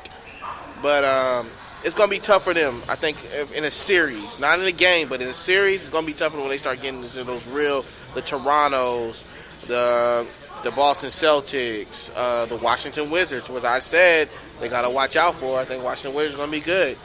And they're right there. So I think there's, it's going to be tough for them in the series for that with those younger players. They're going to make good plays, and they're going to make bad plays. So we'll see how it ends up for them. And I'm expecting them to be in the hunt. Oh, they will. Oh, yeah. They'll be there all the way to the end. No question. Golden State with the Warriors. What gets them motivated here in the second half? As we just kick off the second half of the season, end of February, what's their biggest motivation factor? Well, I think their motivation is themselves because they want to make history. They want to be that dynasty team. They want to be, they want to be what the Lakers were. The Lakers at one point in time, remember, it's hard to win 3 in a row, then come back and then win 2 in a row in a different era. That's very hard to do, and they want to be that. Those guys don't care about money because they got money. I think what's so great about the Golden State Warriors is they care about rings, championships. They all have that mindset. People say Klay Thompson's going to leave. I don't think Klay Thompson's going to leave after this year. I think he's going to stay. And because, those guys are taking less money just to stay together. That's what they did. David West did it. He took less money just to stay on the team and play, and he's contributing in a big way. Swaggy P took less money to play in Golden State. They're like the team that people want to go to because they know they have the best chance of winning a ring. And look, they do. They have a great chance of winning. I don't think there's nothing really stopping Golden State but Golden State. And I think that's what it was with them in the beginning of the season. Start to get a little frustrated for the simple fact that, it's towards the end of the season, towards the first half of the season, getting tired and things like that. But I think what really motivates them is the fact that, look, the Lakers, we can be the Lakers. We can be what the Lakers was. We can be that next franchise, and I think that's what they're gunning for. And I can see it happening, man. Those guys are still at the prime of their career. They're still young enough, and they know how to win, and they do it well. So I can't see them really dropping the ball at all. I don't think anybody standing in their way. I agree. I mean, they have become obviously a destination spot for anyone who wants to win. Like you had mentioned, they have become New England in a sense. They have become the Penguins in a sense as well, and that just becomes infectious. Yeah. That type of locker room, that type of atmosphere, and there's really no reason. I just, barring injuries, they are somewhat, you can pencil them in to the finals. In my opinion, you can pencil them in to the finals, barring any kind of unforeseen injuries, because they're just that good, and the depth has gotten better over time. Yeah, and that's what really separates them from so many teams. It does, and I think there was only one team that really can stop them, and they're not going to be, and they're out, so they won't be able to, and that's the New Orleans Pelicans. The fact that they'll play slow down ball. They got 2 big monsters, DeAnthony Thomas and Boogie Cousins. And Boogie's, as we know, is out with the Achilles tendon injury, and so he won't be playing for the rest of the season. So that just makes them, again, a mediocre team. But before, they were a monster that was hard to stop, and I believe they even had Golden State's number. They had a great team that can do it, And to me, like, to beat Golden State, you have to play slow down ball and walk the ball. They have to play that Phil Jackson, walk the ball up, run that triangle out, pound it inside to Shaq, let those guys get in foul trouble and score. That's how you have to beat Golden State. Why Houston won't beat them? Because Houston's trying to be what Golden State is. They want to run and gun and they want to shoot, and you're not going to beat them in that. Yeah, it plays into their hands. Yeah, it plays right in their hands. I don't care what you say. But if you play the slow down ball, and I would say that's the type of ball OKC's going to have to play. They play Golden State. They have to walk the ball up. Russell Westbrook, you can't go full speed and start chunking up shots. Paul George, same thing. You got to walk the ball up, put Carmelo in the post, put Steven Adams in the post, and you got to go through them. That's the type of game you have to play, that slow down ball game. Who can do that, though? And the next team up that can do that, honestly, right now, is, the San Antonio Spurs can. I can see them doing that with LaMarcus Aldridge and Paul Gasol. Walk the ball up and play slow down ball. I can say the San Antonio Spurs can do that. But the team that has most lethal, that's promising, I think can do that, and Spurs would be OKC right now. If OKC can walk that ball, it will walk the ball up, and they got big enough and make Kevin Durant and those guys defend underneath the basket, then they got a shot. But that's the type of ball they're going to have to play. They can't be push, fast break, push. You can't play that with them because you're going to lose that. You're going to lose that battle. Final thoughts as we wrap up this debut broadcast from Kings Cove. My final thoughts would be this: congratulations to the U.S. women's hockey team winning the gold. I think it's a great thing. Like I mentioned earlier in the sports, earlier in this podcast, that I think there should be a women's national hockey league. Hopefully, that's something they're going to be leaning towards and doing. And it's going to be a great, exciting time coming up with this March Madness coming up in the next week. You got conference tournament play that's going to start to happen. Can't wait to break those brackets out. Break out the brackets. You should start folks, you better start right now looking at these teams. Drexel did something monumental today, and you can tell it's March Madness. They were 34 points down and came back and won. And, these are teams that you don't look at, but you need to start looking at if you think they're going to do something because it's going to be a great experience. Great experience, a great time. And Michael Porter Jr. possibly coming back from Mizzou. That's going to be hopefully if he comes back in time, look out for Mizzou, man. If he can get back, look out for Mizzou. There you go. Mine tonight is Larry Nance Jr. He's going to get rid of the number 24 in lieu of 22, so his dad, Larry Nance Sr., that number can stay retired up in the rafters there in Cleveland. Very kind gesture. Yeah. Very kind gesture. Very classy on his part. And he's going to be wearing number 22 from here on out. That's excellent, man. So why not? I mean, that you always want to see numbers retired and stay there, right? Yeah. Unless there's special permission, you always like to see them stay there as long as possible. So that's that's good to see. Like I said, very classy on the part there of one Larry Nance Jr. Wow. Impressive. Larry Nance Jr., what a classy man. That's going to do it for tonight's show. Live, as I said, once again, this is our debut show tonight here from Kings Cove. If you don't know where it's at, it's over in El Segundo. Come on over to Nash Street, the Toyota Sports Center. It is the official training facility of your Los Angeles Kings. It's going to be fun. Just getting started here from Kings Cove, and lots of good stuff to come. Plenty of things to do, as we had mentioned earlier on the broadcast tonight. Whether you're a kid, you're a semi-adult, or if you're an official adult, there's something for everybody here inside Kings Cove. So we had a lot of fun tonight. We will talk to you next week. We'll be back Wednesday night, live from Grunyon's over in Manhattan Beach. Definitely want to say thank you to Mark Gubasa, the official color analyst for the Los Angeles Angels. Thanks to him for calling in tonight. Thanks to everybody who came out here at Kings Cove, and thanks to everybody who listened online. Don't forget, you can always listen to the show online, BehindTheMicShow.com, or download that Behind the Mic app. Check out our podcast on iHeartRadio. For Keith, I'm Brad. Keep living the dream. We'll talk to you next week.